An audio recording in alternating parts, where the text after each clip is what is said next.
রুই মাছের দো পেঁয়াজা। কালিজিরার ফোড়ন দিয়ে এই রুই মাছের দো পেঁয়াজা খেতে অসাধারণ মজা হয়, আর এটা সব কিছুর সাথেই খাওয়া যায়। বিসমিল্লাহির রহমানির রহিম। আসসালামু আলাইকুম, সবাইকে ওয়েলকাম জানিয়ে নতুন একটা রেসিপি নিয়ে চলে আসলাম। আজকে আমি আপনাদের সাথে শেয়ার করব রুই মাছের দো পেঁয়াজা। আর এটা আমাদের পুকুরের মাছ, বাংলাদেশ থেকে আমি নিয়ে আসছিলাম, একেবারে অর্গানিক। খেতে অসাধারণ মজা হয়েছিল, তাই রেসিপিটি আপনাদের সাথে আমি শেয়ার করলাম সিম্পলভাবে কিভাবে আপনারা এই রেসিপিটা করে নিতে পারেন। এখানে আমি কিছু মাছ হলুদ আর লবণ মেখে রেখে দিয়েছিলাম, এখন ভেজে নিচ্ছি।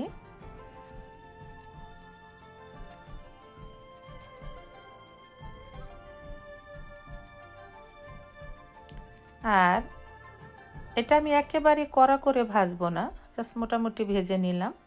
এখন তেলে দিয়ে দিলাম কিছুটা কালো জিরা, আর দিয়ে দিলাম পেঁয়াজ কুচি। পেঁয়াজটা একটু বেশিই দিবেন, কারণ যেহেতু এটা দো পেঁয়াজা করবো, এজন্য পেঁয়াজের পরিমাণটা একটু বেশিই দিতে হয়।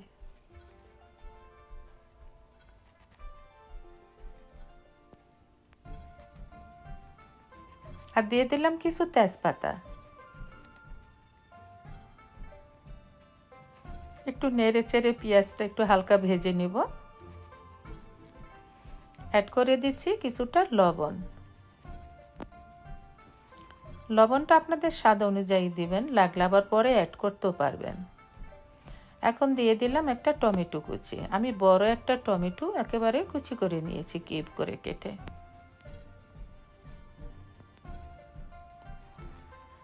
পেঁয়াজের সাথে টমেটোটা ভালো মতন একটু ফ্রাই হয়ে গেছে। এখন দিয়ে দিলাম আদা রসুন বাটা।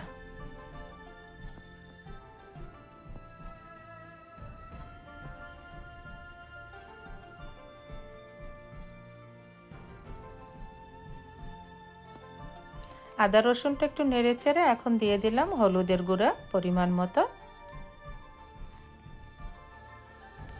মরিচের গুঁড়া দিয়ে দিলাম পরিমাণ মতো, এটা আপনাদের স্বাদ অনুযায়ী দিয়ে নেবেন, যে যেমন ঝাল খান। দিয়ে দিলাম ভাজা জিরার গুঁড়া পরিমাণ মতো,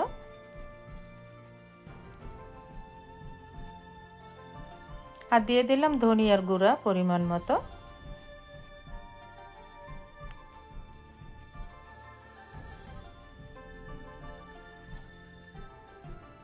এখন সব মশলাটা খুব ভালোভাবে ভুনিয়ে নেব।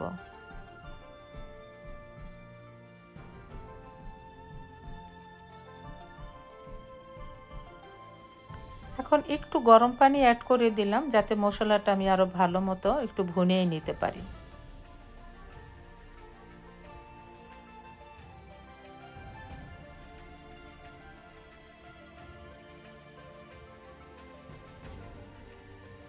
এখন আরো একটু গরম পানি অ্যাড করে দিলাম, কারণ এটা বেশি ঝোল হবে না। আর এটা যেহেতু দো পেঁয়াজা, তাই একটু পানির পরিমাণটা কমই দিতে হবে। যখন এভাবে বয়েল হয়ে গেছে ঝোলটা, এখন আমি ভেজে রাখা মাছগুলো দিয়ে দিচ্ছি।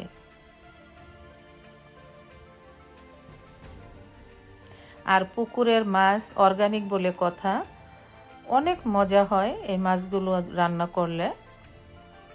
আর আমার তো খুবই ভালো লাগে, আমি অনেকভাবে রান্না করে খেয়েছি। এখন অ্যাড করে দিলাম কিছুটা কাঁচামরিচ।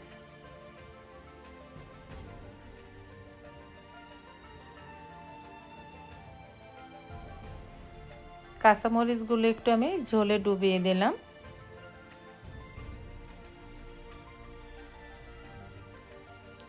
এই পর্যায়ে আমি দিয়ে দিচ্ছি ধনিয়াপাতা কুচি। এতটুক ঝোল লাগবে, এটা পরে আবার ঝোলটা আরো টেনে যাবে। আর লবণটাও চেক করা হয়ে গেছে, পারফেক্ট আছে আলহামদুলিল্লাহ। আর কেমন হলো আমার এই সিম্পল রেসিপি? যদি ভালো লাগে তবে লাইক কমেন্ট করে পাশেই থাকবেন। আর আবার হাজির হয়ে যাবে ইনশাআল্লাহ। আল্লাহ হাফেজ।